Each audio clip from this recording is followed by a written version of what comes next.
Kehidupan manusia merupakan perjalanan panjang, penuh liku-liku, dan melalui tahapan. Berawal dari alam arwah, alam rahim, alam dunia, alam barzakh, sampai pada alam akhirat yang berujung di surga atau neraka. Al-Quran dan Sunnah telah menceritakan setiap fase dari perjalanan panjang manusia itu. Al-Quran diturunkan Allah Subhanahu wa Ta'ala kepada Nabi Muhammad SAW, berfungsi untuk memberikan pedoman bagi umat manusia tentang perjalanan rihlah tersebut. Suatu rihlah panjang yang akan dilalui oleh setiap manusia, tanpa kecuali.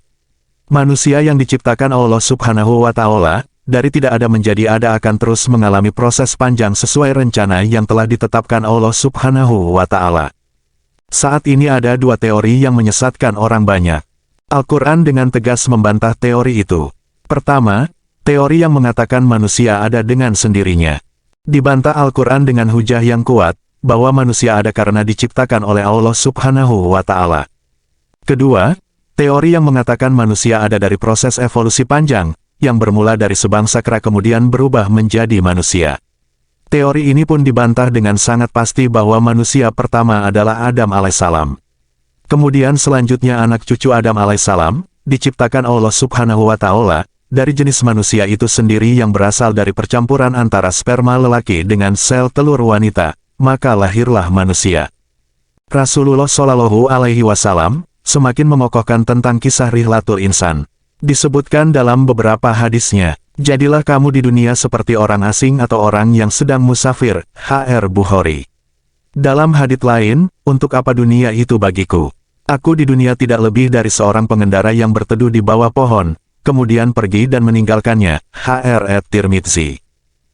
Tahapan perjalanan manusia, alam arwah. Manusia merupakan makhluk terakhir yang diciptakan Allah setelah sebelumnya Allah telah menciptakan makhluk lain seperti malaikat, jin, bumi, langit dan seisinya. Allah menciptakan manusia dipersiapkan untuk menjadi makhluk yang paling sempurna. Karena, manusia diciptakan untuk menjadi khalifah pemimpin di muka bumi dan memakmurkannya.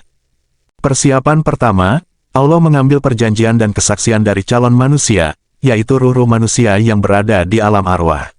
Allah mengambil sumpah kepada mereka sebagaimana disebutkan dalam Al-Quran. Dan ingatlah ketika Tuhanmu mengeluarkan keturunan anak-anak Adam dari sulbi mereka dan Allah mengambil kesaksian terhadap jiwa mereka, seraya berfirman, bukankah aku ini Tuhanmu? Mereka menjawab, betul, engkau Tuhan kami menjadi saksi. Kami lakukan yang demikian itu, agar di hari kiamat kamu tidak mengatakan, sesungguhnya kami, Bani Adam, adalah orang-orang yang lengah terhadap ini, keesaan Tuhan. Quran Surat Al-A'raf, 172.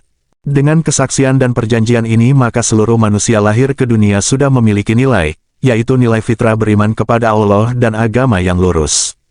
Maka hadapkanlah wajahmu dengan lurus kepada agama Allah, tetaplah atas fitrah Allah yang telah menciptakan manusia menurut fitrah itu.